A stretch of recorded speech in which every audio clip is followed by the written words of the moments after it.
Mechanics is the branch of physics that studies motion, forces and energy.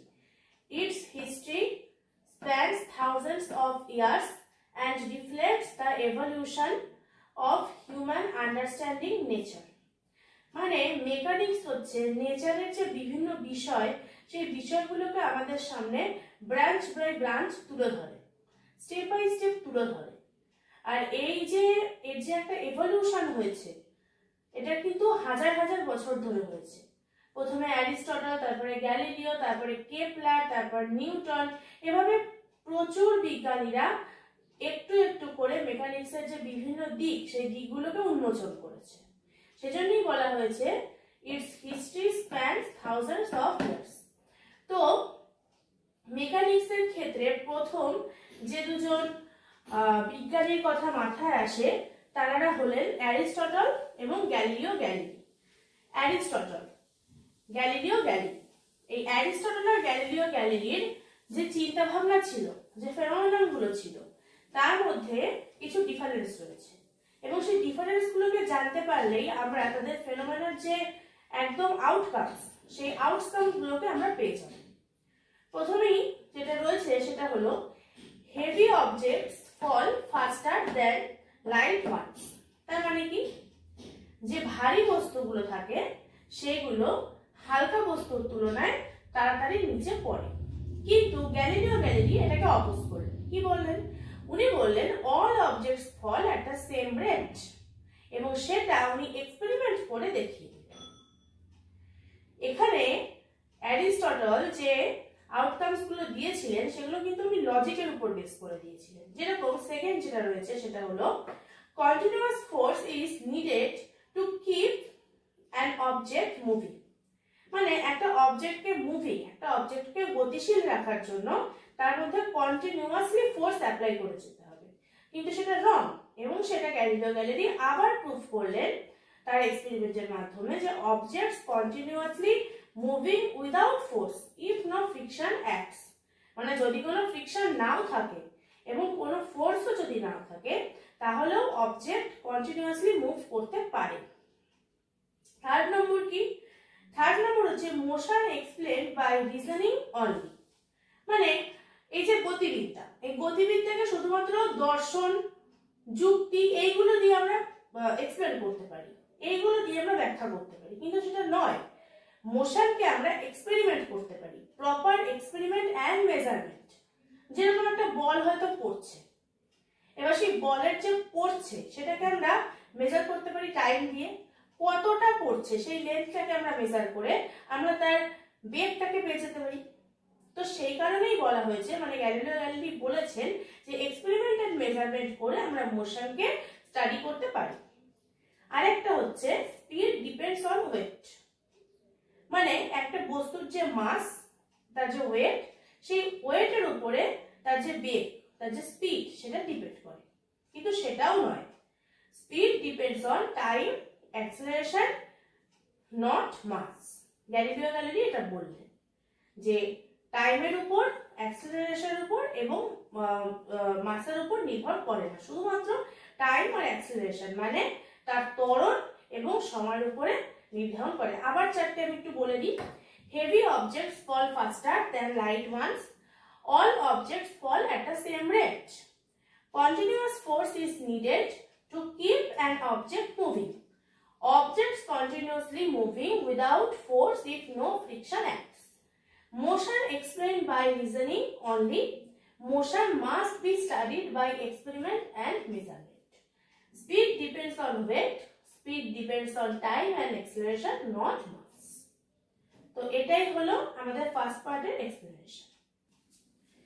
তো এখানে আমরা যে দুটো বিষয় নিয়ে পড়বো সেটা হচ্ছে ক্লাসিক্যাল মেকানিক্স আর কোয়ান্টাম মেকানিক্স। তো ফার্স্ট পার্টে আমরা ক্লাসিক্যাল মেকানিক্স এর কিছু বিষয় ক্লিয়ার করে নিতে চাই।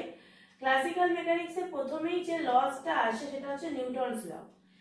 নিউটনস এর তিনটে ল আছে। Laws of inertia, a body remains at rest or in uniform motion unless acted upon by a net external force. That means একটা যদি বডি হয়, মানে যে কোনো একটা কিছু, যেরকম একটা বল হতে পারে, একটা টেবিল হতে পারে, একটা চেয়ার হতে পারে, সেটার মধ্যে যতক্ষণ না পর্যন্ত বাইরে থেকে কোনো ফোর্স অ্যাপ্লাই করা হয়, মানে কোনো বল প্রয়োগ করা হয়, ততক্ষণ পর্যন্ত ওই সেই বডিটা বা মানে ওই জিনিসটা রেস্টেই থাকে, মানে সেই জিনিসটা একদম স্থির হয়ে থাকে, সেই জিনিসটা মুভ করে না। যখনই বাইরে থেকে ফোর্স অ্যাপ্লাই করা হয় তখনই সেই বডিটা মুভ করতে শুরু করে। এটাই হচ্ছে নিউটনের first law. Second law, the laws of acceleration. The acceleration of a body is proportional to the net force and inversely proportional to its mass. That means F net equals to ma. এখানে দেখলেই বোঝা যাবে a হচ্ছে acceleration, f হচ্ছে force, a f এর সাথে proportional, আর m যদি f এর নিচে চলে যায়, a equal to f by m, তখন a m এর সাথে inversely proportional হবে, যেটা সূত্রে বলে দেওয়া আছে। এরপর একটা হচ্ছে action reaction law, the universal law, যেটা আমরা সবাই জানি। For every action there is a equal and opposite reaction. যে কোনো ক্রিয়ার সমান এবং বিপরীতমুখী প্রতিক্রিয়া থাকে। যেরকম F A B equal to F B, যদি এ অবজেক্ট বি অবজেক্টের উপর কোনো বল প্রয়োগ করে, তাহলে বি অবজেক্ট ও এ অবজেক্টের উপরে সেম বল প্রয়োগ করবে। সেই কারণে এফ এ বি মানে এ বি বস্তুর উপর যে বল প্রয়োগ করছে সেটা হচ্ছে এফ এ বি, আর equal to F B A মানে এফ মানে বি বস্তু এ বস্তুর উপরে যে বিপরীতমুখী বল প্রয়োগ করছে সেটা হচ্ছে সমান এবং বিপরীতমুখী বল প্রয়োগ করছে সেটা হচ্ছে এফ বি এ। তাহলে এফ এ বি আর এফ বি এ ইকুয়াল। গেল। এবার নিউটনিয়ান মেকানিক্স এর সাথে আরো যে দুটো মেকানিক্স আছে ক্লাসিক্যাল মেকানিক্স এর পার্ট হিসেবে, সেটা হচ্ছে ল্যাগ্রাঞ্জিয়ান মেকানিক্স আর হ্যামিল্টনিয়ান মেকানিক্স। এখানে শুধু নাম দুটোই আমি বলে দিচ্ছি, এরপরে যখন ক্লাসিক্যাল মেকানিক্স নিয়ে বিস্তারিত আলোচনা হবে তখন পার্ট বাই পার্ট সবটা আমি বলবো। আর এখানে নিউটনস লস ছাড়া আদার্স কিছু লস আছে ক্লাসিক্যাল মেকানিক্স এর মধ্যে, যে সব লস গুলোকে নিয়ে ক্লাসিক্যাল মেকানিক্স তৈরি হয়। সেগুলো হচ্ছে conservation law, force law, Hooke's law, Stokes law, frictional force law and Coulomb's law. এই কটা লস আছে।